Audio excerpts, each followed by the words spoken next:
বন্ধুরা, প্যালেস স্পোর্টসে স্বাগত। আর আমি এখন রয়েছি ইমামি হাউসে। আপনারা সকলেই জানেন যে আজকে বৈঠক ছিল ইস্টবেঙ্গল কর্তাদের সঙ্গে ইমামি কর্তাদের। সেই বৈঠক শেষ। আজকে বৈঠকে উপস্থিত ছিলেন রূপক সাহা, দেবব্রত সরকার, প্রেসিডেন্ট প্রণব দাশগুপ্ত এবং সৈকত গাঙ্গুলি। এবং বৈঠক শেষে আমাদের সঙ্গে কথা বললেন দেবব্রত সরকার। তিনি জানালেন যে 15 জুনের মধ্যে ইস্টবেঙ্গল দল গঠন করে ফেলবে এবং আসন্ন বেশ কিছু ফরেনার তারা ইতিমধ্যে ভেবে নিয়েছে এবং সেই সমস্ত কিছু কোচ ডিসাইড করছে এবং কোচের কথা মতোই তারা টিম গঠন করবে। 15 জুনের মধ্যে সেই টিম গঠনও হয়ে যাবে। জুলাই আগস্ট পর্যন্ত তাদের সময় লাগবে না। অবশ্যই তারা পরিকল্পনা চালাচ্ছে এবং ফরেনার নিয়েও তাদের পরিকল্পনা রয়েছে। কিছু প্লেয়ার অবশ্যই সই হয়ে গেছে, আর বাকি 4-5 জন প্লেয়ার বাকি রয়েছে, সেটা হয়তো খুব শিগগিরই তারা করে ফেলবে। তারপর আর কি বললেন দেবব্রত সরকার, চলুন শুনে নেব। কি আলোচনা বিষয়গুলো? এটা বেসিক হচ্ছে আমাদের ফর্মাল বোর্ড মিটিং যেটা থাকে সেটাই হয়েছে, কিন্তু এই বোর্ড মিটিং সামনে দল বদল আছে, নিশ্চয়ই সেটা নিয়ে কিছু কথাবার্তা হয়েছে। তো ওনারা আমাদের খুব অ্যাপ্রিসিয়েট করছে যে আপনারা ভালো টিম করুন, আমরা একটা ভালো জায়গায় আগামী বছর যাতে যেতে পারি, আমরা সেই প্ল্যান করে এগোচ্ছি। এরা প্রচুর সাপোর্ট দিচ্ছে এবং নিজেও বিভাসকে তোমরা চেনো কিনা আমি জানি না, ও ফুললি সময় দিয়ে কাজ করছে। We are happy to that, you are going forward properly. Next step কী বল?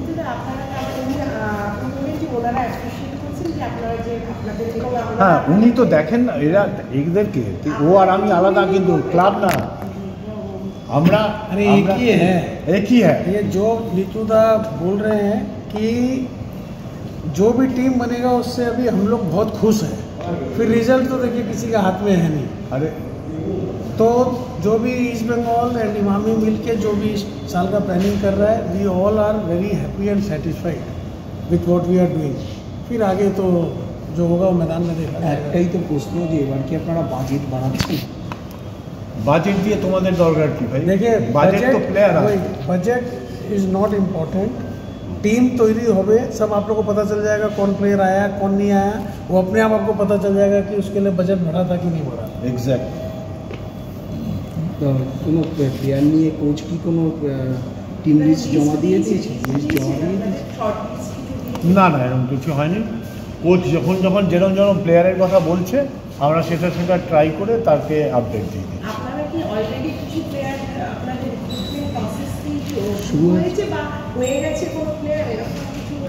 না, আমাদের যদি হয়েও থাকে, আমরা সংবাদ মাধ্যমে বলছি না, তার কিছু প্যারাফার্নিয়া থাকে, সেগুলো ফিল আপ করে জায়গায় দিয়ে তারপরে জানাতে হয়। সেই জন্য আমরা বলতে পারছি না অফিসিয়ালি কিছু। হ্যাঁ, কিছু প্লেয়ার তো হয়েছে বটেই, বটেই। আমাদের আর 4-5টা প্লেয়ার বাকি আছে, বাকি সব হয়ে গেছে। মিলিয়ে এএফসি কাপের জন্য কি নতুন কোনো ফরেনার আসছে কিনা? এএফসি কাপে তো 6 জন বিদেশি খেলানো যাবে, আর সেক্ষেত্রে কি? তো 6 জনই তো থাকবে, আবার নতুন কেন আসবে? কোচ আমাদের ফরেনার, দেশি, ইউথ সব কোচ।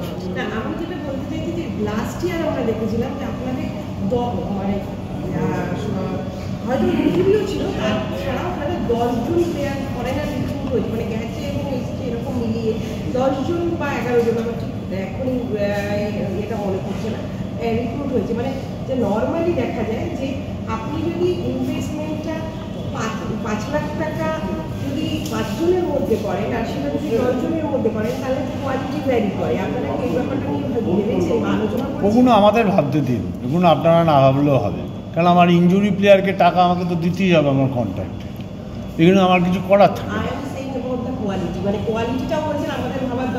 না না না না, সেটা তো অবশ্যই আমাদের ভাবতে হবে।